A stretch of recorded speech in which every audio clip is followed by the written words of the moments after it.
23 सितंबर 2015 की रात थी। रात के लगभग 3 बज रहे थे कि तब ही यूनाइटेड स्टेट्स ब्रिस्टॉल में रहने वाली एक औरत ने नोटिस किया कि कोई आदमी उसके घर के बाहर जोर जोर से हेल्प हेल्प चिल्लाया जा रहा है और उसके घर की डोर बेल बार बार बजाया जा रहा है, जिससे वो औरत एकदम चौंक जाती है कि रात के 3 बज रहे हैं, कौन इतना ज़्यादा चीख रहा है। यही पता करने के लिए वो औरत अपने घर के मेन डोर तक जाती है और उस दरवाजे को खोलती है। वो देखती है कि एक आदमी बाहर जोर जोर से मदद के लिए चिल्ला रहा है और वो ये देखती है कि उस आदमी ने सिर्फ और सिर्फ बॉक्सर्स पहने हैं। उसका चेहरा और गर्दन कीचड़ से सने हुए हैं। उस औरत को पहले तो लगा कि ये किसी तरह का पागल है जिसने ड्रग्स ले रखे हैं। यही सोचकर वो औरत अपने घर का दरवाज़ा बंद करती है और वापस अपने बिस्तर पर सोने के लिए चली जाती है। लेकिन वो चीखें और वो मदद की पुकारें इतनी ज़्यादा थी और इतनी तेज़ थी कि वो औरत एक बार फिर अपने घर की खिड़की के पास जाकर बाहर देखने की कोशिश करती है। वो देखती है कि एक दूसरा आदमी अपने हाथ में गोल्फ क्लब लिए उस आदमी की तरफ बढ़ रहा है और कई सारे लोग उसके आसपास इकट्ठे हो रहे हैं। फिर वो औरत भी अपने घर से निकलकर उस आदमी के पास जाती है। लेकिन ये आदमी कौन था जो बार बार चिल्लाया जा रहा था और आसपास के लोगों को मदद के लिए बुला रहा था? ये आदमी था मार्क वैन डॉन्जन। लेकिन आखिर इसके साथ हुआ क्या था? हम ज़रूर बात करेंगे इस बारे में, लेकिन उससे पहले आप देख रहे हैं टेरिफाइंग टेल्स। मैं हूँ सेजल। आप प्लीज़ इस वीडियो को एक लाइक कर दें और चैनल को सब्सक्राइब कर दें। नीदरलैंड्स में पैदा हुआ मार्क वैन डॉन्जन सन 1915 में ब्रिस्टॉल यूनाइटेड किंगडम में एक इंजीनियर की नौकरी कर रहा था। मार्क 48 साल की एक बर्लिना वेलेस नाम की औरत को डेट कर रहा था, जिससे वो 2010 में मिला था। बर्लिना यूनिवर्सिटी ऑफ वेस्ट इंग्लैंड में पढ़ने वाली एक पार्ट टाइम फैशन स्टूडेंट थी। इन दोनों का रिलेशनशिप बिल्कुल भी ठीक नहीं था। इन दोनों में हमेशा ही मतभेद और किसी न किसी वजह से लड़ाइयाँ होती रहती थी। बर्लिना एक बहुत ही ज़्यादा एग्रेसिव और वॉलेंट नेचर की औरत थी जो इस रिलेशनशिप में हद से ज़्यादा अब्यूसिव थी। वो मार्क पर हाथ उठाया करती थी, जिसकी वजह से मार्क के शरीर पर कई बार स्क्रैचेस भी देखे गए। वो इतनी ज़्यादा वॉयलेंट थी कि मैं आपको क्या ही बताऊं कि एक रात को तो उसने सोते हुए मार्क पर उबलता हुआ पानी तक फेंक दिया था। कुछ भी ठीक नहीं जा रहा था इनके रिलेशनशिप में और 2015 के अगस्त में मार्क ने बर्लिना से ब्रेकअप कर लिया and he decided to move on with his life.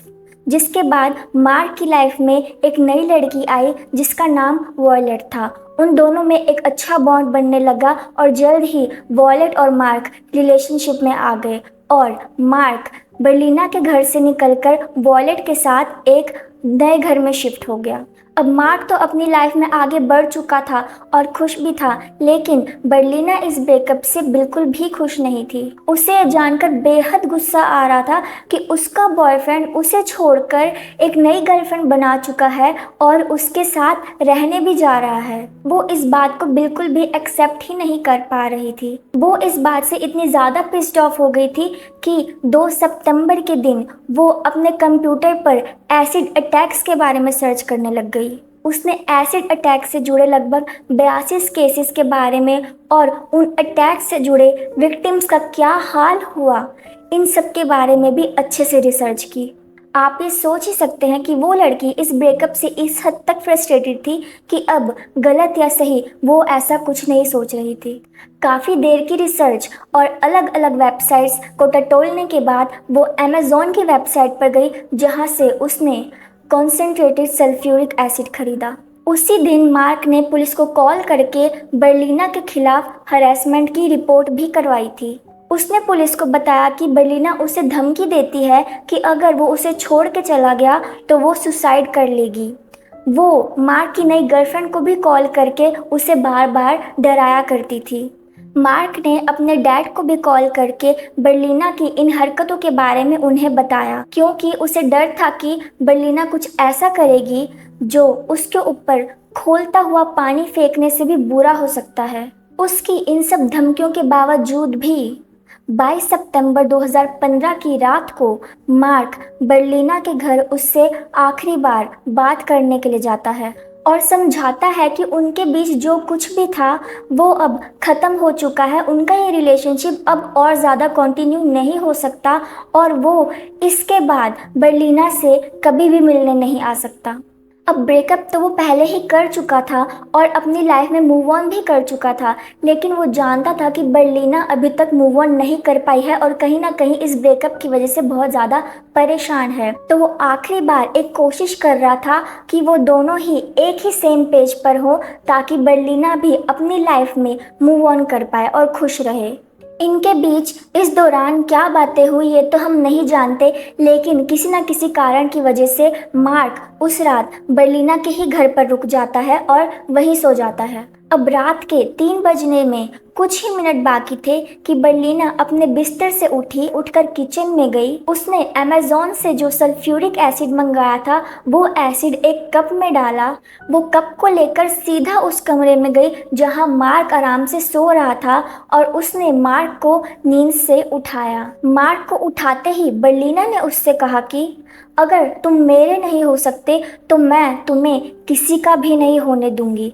बस यही बात कहने की देरी थी कि वो कप में पड़ा एसिड बर्लिना ने सीधा सीधा मार्क के मुंह पर फेंक दिया। मार्क को यकीन ही नहीं हुआ कि उसके साथ ये हुआ क्या। अचानक से उसका चेहरा जलने लग गया। वो इस बात को प्रोसेस ही नहीं कर पा रहा था, लेकिन जैसे तैसे करके हिम्मत जुटा के वो बर्लिना के घर से बाहर निकला और आसपास रहने वाले लोगों से चिल्ला चिल्ला कर मदद मांगने लगा। वो दर्द से तड़पते हुए एक घर के बाहर पहुंचा और उस घर की डोल बेल को जोर जोर से बजाने लगा। पहली नज़र में तो पड़ोसी को लगा कि ये किसी तरह का प्रैंक है या फिर ये आदमी जो चिल्ला रहा है ये किसी तरह का पागल है, क्योंकि देखने से ऐसा लग रहा था जैसे इस आदमी के मुंह पर कीचड़ लगा हुआ है। चिल्लाने की आवाज़ सुन के थॉमस ग्रीन नाम का एक दूसरा पड़ोसी भी घर के बाहर अपने हाथ में गोल्फ क्लब लिए हुए निकला, क्योंकि उसे लग रहा था कि शायद उसे उस आदमी से प्रोटेक्शन की ज़रूरत ना पड़ जाए। उसकी इन दर्द से भरी चीखों को सुनकर आसपास रहने वाले और भी लोग अपने घरों से बाहर आ निकले। मार्क के करीब आते ही उन लोगों को रियलाइज़ हुआ कि ये तो किसी तरीके का प्रैंक नहीं है और ना ही उसके ऊपर किसी तरह का कीचड़ लगा है, बल्कि ये तो उसकी खुद की ही चमड़ी है जो धीरे धीरे मोमबत्ती की तरह पिघले जा रही है। ये देखते ही उन लोगों ने तुरंत ही 999 इमरजेंसी नंबर पर कॉल लगाया और मार्क को ठंडे शॉवर के लिए पास ही के एक घर में लेके चले गए ताकि उसे अपने दर्द से थोड़ी राहत मिल पाए। जल्दी ही पैरामेडिक्स की हेल्प भी वहां पहुंच जाती है और जैसे ही वो मार्क को देखती है तो सच मानिए उन सभी लोगों का दिल एकदम से दहल सा जाता है। वो देखते हैं कि उसका चेहरा, कंधा, गर्दन, छाती, हाथ और दोनों पैर पूरी तरह से एसिड से जल चुके हैं। उन्होंने ये देखते ही उसे पेन किलर दी और तुरंत ही हॉस्पिटल ले गए। हॉस्पिटल ले जाते टाइम मार्क बार बार यही कहे जा रहा था कि उसे कुछ दिख नहीं रहा, उसे कुछ दिख नहीं रहा। तभी एक पैरामेडिक्स ने सोचा कि क्यों ना वो एक बार मार्क की आंखों को चेक कर ले। उसने देखा कि उसकी आंखों की जो पुतलियां थी वो पूरी तरह से उसके आंखों के अंदर ही डिसॉल्व हो गई थी। मार्क ने पुलिस को बताया कि उसकी एक्स गर्लफ्रेंड बर्लिना वेलिस नाम की औरत ने ही उसके साथ ये सब किया है और उसने उनसे रिक्वेस्ट किया कि आप लोग प्लीज़ एक बार मेरी गर्लफ्रेंड वॉलेट को जाकर देख लीजिए, कहीं बर्लिना ने उसके साथ भी कुछ बुरा ना कर दिया हो। मगर शुक्र है जैसे ही पुलिस वॉलेट को देखने के लिए उसके घर के बाहर पहुंची, उन्होंने उसके घर का दरवाज़ा खटकाया और वॉलेट ने वो दरवाज़ा खोला। उन्होंने देखा कि वॉलेट को कुछ नहीं हुआ है और वो पूरी तरह से सही सलामत है। इसके बाद पुलिस सीधा मार्क की एक्स गर्लफ्रेंड बर्लिना वॉलेस के घर जाती है, जहां बर्लिना आराम से अपने घर के सोफा पर बैठी थी और पुलिस तुरंत ही उसको अरेस्ट कर लेती है। दूसरी तरफ वहां पैरामेडिक्स भी मार्क को लेकर ब्रिस्टॉल के ही साउथ मिड हॉस्पिटल में पहुंच जाते हैं। वो उसे तुरंत ही डिकंटामिनेशन रूम में लेके जाते हैं, जहां मार्क अपने चेहरे और अपने शरीर के घावों की एक छोटी सी झलक देखता है और उन्हें देखकर एकदम से ही डर सा जाता है। एसिड की वजह से उसका चेहरा और उसके शरीर के ज़्यादातर हिस्से पहचान में ही नहीं आ रहे थे। वो एकदम से टूट सा जाता है और डॉक्टरों को बोलता है कि अब उसे जीना ही नहीं है। इस ट्रीटमेंट के दौरान डॉक्टर्स ये देखते हैं कि मार्क की जो कंडीशन है वो हद से ज़्यादा क्रिटिकल है और इसीलिए वो मार्क को 4 महीनों के लिए कोमा में डाल देते हैं। इस इंसिडेंट के कुछ 10 दिन बाद पुलिस मार्क की फैमिली को ट्रेस कर लेती है और उन्हें इन सब के बारे में बताती है। फाइनली मार्क का भाई बार्चे वैन डॉन्जन बेल्जियम से ब्रिस्टॉल आता है। वो हॉस्पिटल तो अपने भाई से मिलने आता है, लेकिन वो अपने भाई को पहचान ही नहीं पाता। इमेजिन, मार्क का खुद का भाई ही अब उसे पहचान नहीं पा रहा था। वही डॉक्टर्स ये देखते हैं कि एसिड मार्क के लेफ्ट पैर की मांसपेशियों से लेकर उसकी हड्डियों के अंदर तक जा रहा है और इस एसिड को और ज़्यादा फैलने से रोकने के लिए वो मार्क के लेफ्ट पैर को उसके शरीर से अलग कर देते हैं। वो एसिड धीरे धीरे मार्क के शरीर को खाए जा रहा था, मार्क की हड्डियों को खाए जा रहा था और एसिड की ही वजह से मार्क की नाक और दोनों कान भी पूरी तरह से पिघलकर गायब हो चुके थे। लगभग 2 महीने तक मार्क को उस हॉस्पिटल के इंटेंसिव केयर में रखा गया और फिर उसे इंटेंसिव केयर से निकालकर बर्न यूनिट में शिफ्ट कर दिया जाता है। जब वो कोमा से बाहर आता है तब उसके मुंह और उसकी जीभ के अलावा उसके शरीर का कोई भी बाकी अंग काम ही नहीं कर रहा था। कुछ टाइम के बाद मार्क थोड़ा रिकवर हुआ, जहां अब वो थोड़ा बहुत बोलने लग गया था, लेकिन उसके सर के अलावा उसका पूरा ही शरीर अब पैरालाइज हो चुका था। उसको अपने शरीर में बेहद दर्द होता था और अब उसको चेस्ट में इन्फेक्शन भी होने लगा था। उसे इस भयानक हादसे की वजह से कई बार बुरे सपने भी आते और वो पूरी तरह से ही ट्रॉमेटाइज होते जा रहा था।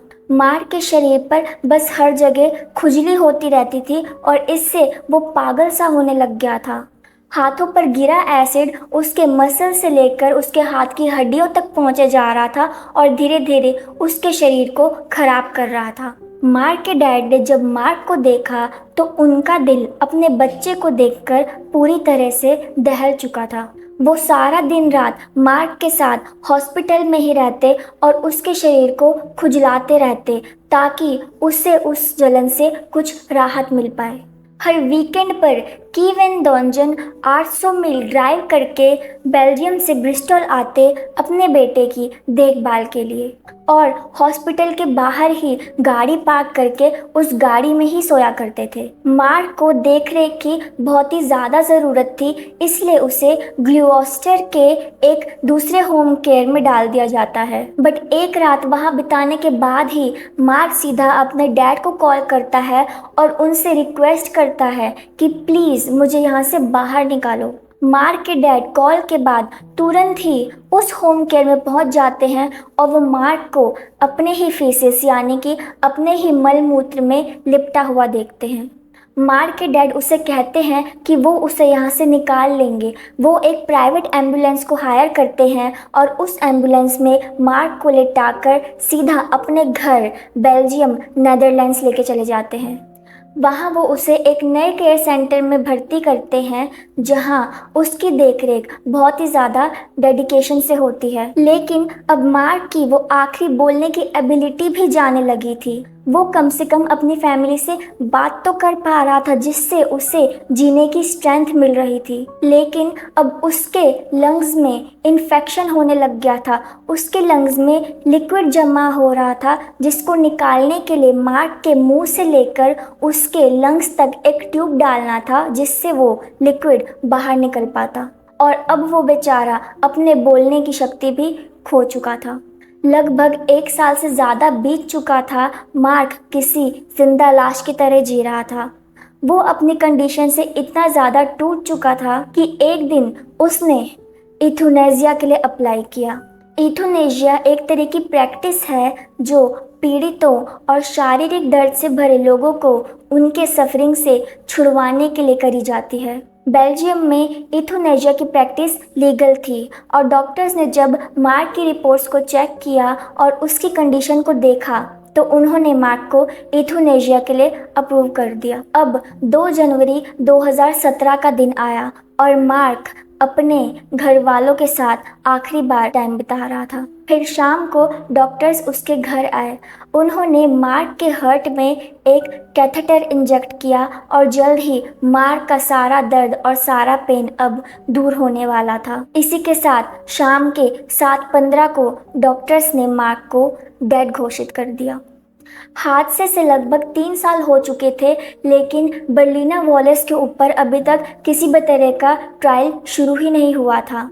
फाइनली 2018 में बर्लिना वॉलेस पर ट्रायल शुरू किया गया और उस पर मार्क का मर्डर करने और उस पर एसिड फेंकने के लिए चार्जेस लगाए गए। बर्लिना के डिफेंस ने बर्लिना के लिए नॉट गिल्टी प्लीड किया और ये कहा कि मार्क की मौत तो बेल्जियम में हुई है, इसीलिए बेल्जियम में रहने वाले डॉक्टर्स पर मार्क के मर्डर का चार्जेस लगाया जाए। उन्होंने कहा कि बर्लिना का उसके मर्डर से कुछ भी लेना देना नहीं है। साथ ही साथ ये भी कहा कि मार्क ही वो इंसान था जो रिलेशनशिप में अब्यूजिव था, वो कंट्रोलिंग था और वो बर्लिना पर हाथ उठाया करता था। और उस हादसे की रात बर्लिना को लगा कि उस कप में पानी था और उसे पानी समझकर ही उसने मार्क के मुंह पर फेंका था। उसने जजेस से कहा कि मार्क ने खुद ये एसिड कप में डाला था ताकि बर्लिना जब पानी पीने के लिए नींद से उठे तो वो इस कप में पड़े एसिड को पानी समझकर पी जाए। फिर उसने एक और झूठ बोला कि ये एसिड तो उसने फैब्रिक पर इस्तेमाल करने के लिए लिया है। सोचिए, अब वो झूठ पर झूठ बोले ही जा रही थी। कभी उसने कहा कि उसे लगा कि ये एसिड नहीं पानी है, फिर उसने कहा कि ये एसिड मार्क ने डाला है, फिर उसने कहा कि ये एसिड उसने फैब्रिक पर यूज़ करने के लिए मंगाया है। मार्क के इस दुनिया से जाने के बाद भी वो अपनी घटिया हरकतों के लिए मार्क को ही ब्लेम कर रही थी। लेकिन बर्लिना की सर्च हिस्ट्री और अमेज़न के रिकॉर्ड्स भी देखे गए और उस दिन मार्क ने जो बर्लिना के खिलाफ पुलिस को रिपोर्ट करवाई थी, जो कि एक बहुत ही अहम सबूत था। यहाँ तक कि इन्वेस्टिगेशन से ये भी सामने आया कि बर्लिना ने उस एसिड को अपनी घर की टेबल पर टेस्ट किया, ये देखने के लिए कि इस एसिड का असर कितना बुरा हो सकता है। इन सभी सबूतों के बाद जजेस ने बर्लिना से कहा कि तुम्हारा इंटेंशन मार्क को जलाने का ही था। तुम ये चाहती थी कि मार्क का चेहरा पूरी तरह से खराब हो जाए, उसका चेहरा पूरी तरह से डिसफिगर हो जाए और वो कुछ भी करने के काबिल ना रहे, ताकि कोई भी और दूसरी औरत उससे अट्रैक्ट ना हो पाए। उन्होंने उससे कहा कि तुमने जो ये हरकत की है ये पूरी तरह से हैवानियत से भरी है। लेकिन बर्लिना को किसी भी तरह का कोई भी पछतावा नहीं था। उसे इस बात से कुछ फर्क नहीं पड़ रहा था कि उसकी वजह से एक इंसान इस दुनिया से जा चुका है। मौत से पहले मार्क किस हद तक फिजिकल पेन में था, उसका मेंटल स्टेट कैसा था, इस बात से उसे कोई मतलब नहीं था। सैडली बर्लिना के ऊपर से मर्डर और मैनस्लॉटर के चार्जेस हटा दिए गए, क्योंकि उसका इंटेंशन पहले मार्क के चेहरे को डिसफिगर करने का था और इसके लिए उसे कम से कम 12 साल जेल में बंद रहने की सज़ा दी गई। अब खुद सोचिए, सिर्फ 12 साल। वो आदमी वहाँ जा चुका था, वो मर चुका था और अब वो कभी वापस नहीं आने वाला था। मुझे लगता है कि मार्क ये तो बिल्कुल भी डिज़र्व नहीं करता था और ये सज़ा, बर्लिना वेलेस की ये सज़ा मेरे लिए तो बिल्कुल भी जस्टिफाइड नहीं है। अब इस केस से जुड़ी टेक्निकलिटीज़ क्या थी, इससे कुछ फ़र्क नहीं पड़ता। ये साफ था कि बर्लिना वॉलेस की वजह से ही उस आदमी ने अपनी जान गंवाई है, क्योंकि वो कई हफ्तों तक और कई घंटों तक ये प्लान करती रही। और मैं तो यही कहूँगी कि बेचारे मार्क को अब तक भी जस्टिस मिल नहीं पाया। मगर सोचने वाली बात तो यह है कि लोगों में इस तरह की मेंटेलिटी आती कैसे है कि हम किसी बंदे का जीना इतना मुश्किल कर देंगे, उसका चेहरा खराब कर देंगे या उसे मार देंगे। क्यों हम एक ना या एक रिजेक्शन को एक्सेप्ट ही नहीं कर पाते? ऐसा क्या ईगो हर्ट हो जाता है लोगों का? खैर, इसके साथ हमारे आज की स्टोरी यहीं ख़त्म होती है। आई नो कि आप में से ज़्यादातर लोग ये स्टोरी सुनकर बहुत ही ज़्यादा दुखी हो रहे होंगे और मार्क के बारे में जानकर बहुत ज़्यादा परेशान हो रहे होंगे, और हों भी क्यों ना। जब मैंने ये स्टोरी सुनी तो मुझे भी इस पर यकीन ही नहीं हुआ। मैं यही सोचती रही कि वो बेचारा कितने ज़्यादा दर्द में होगा कि उसने खुद ही अपने जीवन को ख़त्म करने का एक बड़ा डिसीजन लिया। But let's just hope that he is resting in peace. आप लोगों को ये कहानी कैसी लगी? आप अपने व्यूज़ कमेंट सेक्शन में मेरे साथ शेयर कर सकते हैं। एंड जाने से पहले I request you all to please subscribe to my channel and I see you in my next video. Until then, stay curious and stay safe.